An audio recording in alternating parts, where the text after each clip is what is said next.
সরকার গঠন হতে আরজিকর মামলার তদন্ত নতুন করে গতি পাচ্ছে। তরুণী চিকিৎসকের ধর্ষণ খুন মামলায় তদন্তে ফের সেট গঠন। সিবিআই 3 জনের কমিটি করল কলকাতা হাইকোর্টের স্পেশাল বেঞ্চ।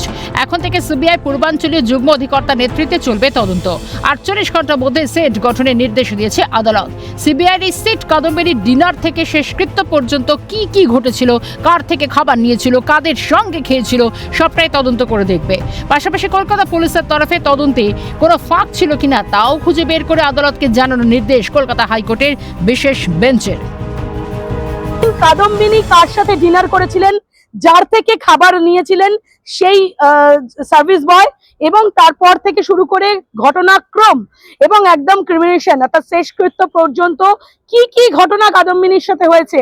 কাদম্বিনীর ঘটনায় কলকাতা পুলিশের যে ল্যাক জায়গাটি রয়েছে, যে শূন্য স্থান রয়েছে, সেই শূন্য স্থান পূরণ করবে এই সিট। 48 ঘন্টার মধ্যে এই সিট গঠন করতে হবে।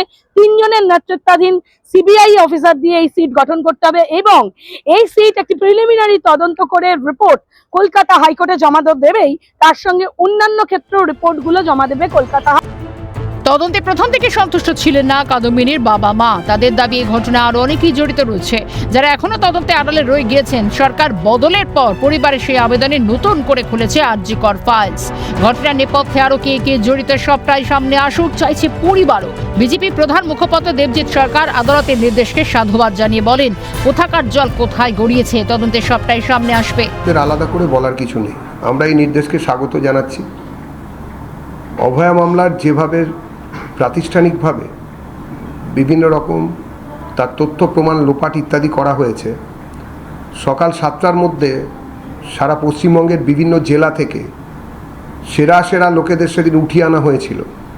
কেউ বর্ধমান থেকে চলে এলেন, কেউ মেদিনীপুর থেকে চলে এলেন, এবং তারপরে আবার কিছু কোট আনকোট সেই সময়ের সব পুলিশ আধিকারিকরা যাদেরকে ফিঙ্গারপ্রিন্ট বিশেষজ্ঞ বলে দেখাচ্ছিলেন, দাগিয়ে দাগিয়ে দিচ্ছিলেন, তারাও ঘরের মধ্যে ঢুকে পড়লো। একটা দেওয়ালকে ভেঙে দেওয়া হলো। এর মধ্যে কিছু লোক আবার লাভের গুড় তুলতে নেমে পড়েছিলেন, তাদের আবার কিউআর কোড টোড ইত্যাদি ছিল। সব মিলেমিশেই তদন্ত হওয়া উচিত, কোথাকার জল কোথায় গড়াবে। 25শে জুন মামলার পরবর্তী শুনানি। সিটের তরফে আদালতে কি কি রিপোর্ট জমা দেওয়া হয় সেদিকেই নজর। কাদম্বিনী সেদিন কার সঙ্গে খাবার খেয়েছিলেন, কার থেকে খাবার নিয়েছিলেন এবং খাবার খাওয়ার পর তার সঙ্গে কি কি ঘটনা ঘটেছে সেগুলোর পূর্ণাঙ্গ তদন্তর রিপোর্ট এবং তদন্ত করতে চায় আদালত, এমনটাই সাফ জানিয়েছে স্পেশাল বেঞ্চ। ক্যামেরায় সমীরণ হাওলাদারের সাথে অভিরূপা হাজরা, ক্যালকাটা।